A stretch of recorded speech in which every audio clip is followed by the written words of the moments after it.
Hi, it's Tom from Tom's Garage. This is episode 2 of the 2020 season, and I'm doing an interview today. It's quite unusual for that to happen. A celebrity racing interview. He's quite famous in the racing circuits, and his name is Alan Grant. Come on in, Alan. Hi. Hi, Tom. Hi. How you doing? Guy? Yeah. It's a pleasure to meet you. Yeah, you too.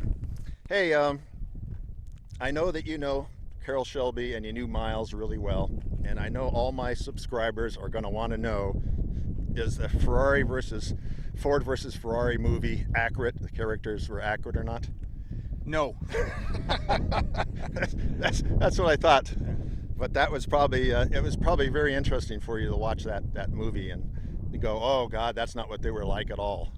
Well, the first time I saw it, I was very disappointed because I knew Carroll. Obviously, I worked for him. He was a friend of mine up until he died. And Ken Miles, I worked with him in the shop. I raced with him and against him. And Ken Miles was a very proper English gentleman. And he was not, the way they portrayed him as being a hothead. In fact, the worst thing he'd ever do is he'd refer to us as colonists whenever we didn't do something he thought we should do. He'd say, "You colonists don't know how to do this." But he was an excellent mechanic, designer, driver, just an incredible man. So he didn't throw the wrench? No, absolutely not.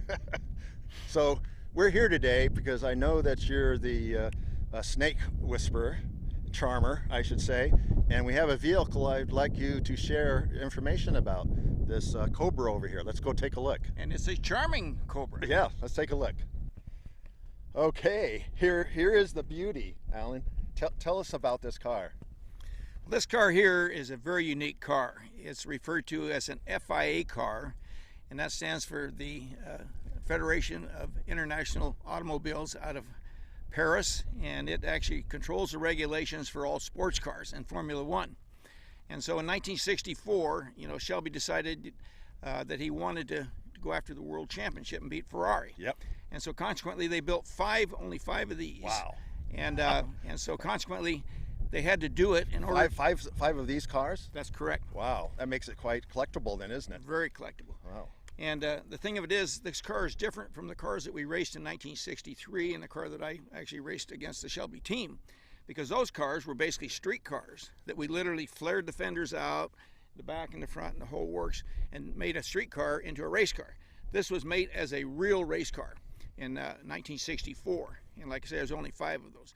In order to qualify, for the FIA regulations, the rear tires had to be totally covered. And so you can see this has got the big balloon fenders. Yep. Okay, this is the first car that ever had that. And then also, in order to meet the regulations, FIA had a suitcase, because these are GT cars, and they had to... Oh yeah, in the movie, Yes. that's where they took the wrench to make the spot for it, right? That's amazing. Yes, and then also there was, down below there was when we did that, whereas Remington was afraid that this might pop open, so they actually drilled a couple of holes here and put a bungee cord, over top to hold it down in case it came loose. Yeah, that's amazing. And also, when they first made it, it was, again, a racing car. All you're concerned about is the tachometer. Don't need a speedometer. Well, you got to FIA, and they said, oh, you can't. This is a FIA GT car. It's got to have a speedometer. So Shelby says, put one there, and they put it way off to the right here. So, yeah, I know. yes. I did a episode on that, just that thing. All right. Just on that speedometer being on the right-hand side Right. on my garage. Yes. Then also the windshield was made so that it was loose, the bottom bolt, so it would actually lay back, less wind resistance. Uh-huh. And then in the front, of course, had to have a oil cooler. You can see down below, this is the first car that actually had a special opening below the grill, or the radiator opening, for the oil cooler. Wow. That's great. Let's take a look at the engine. All right. What a beast. Yes. I mean, Wow. This looks like a very sophisticated, race car engine. And of course, the key thing here is the 448 IDA Weber carburetors. But the engine itself is basically a 289 high-performance engine. And we did not change anything. Obviously, we took them apart and balanced them and polished them and things like that. But this here is a stock high-performance Ford engine, 289. Wow. In 1964. But with the carburetors, the 289 high performance car put out 271 horsepower. But with the polishing the heads, putting on the Weber carburetors, we got up to about 385 horsepower. Wow, that's impressive.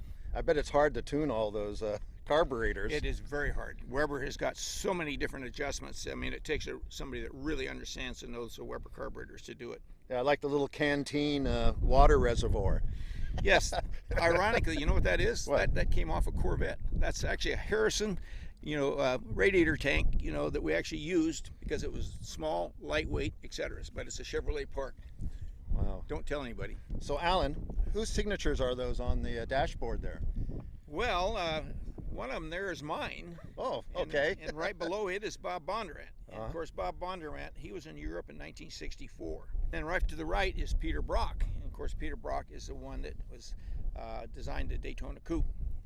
Oh, I'm surprised that George Lucas' name's not on there. Well, it's... That would be quite a We'll see what we can do, yes. He was your flag man at one time, wasn't it? He was my crew chief. Star Wars, Yes. George Lucas. Yes. That's amazing. Yes. Okay, Alan, I've never been in a Cobra. Can you believe that? Ever in my whole life. Don't scare me, okay?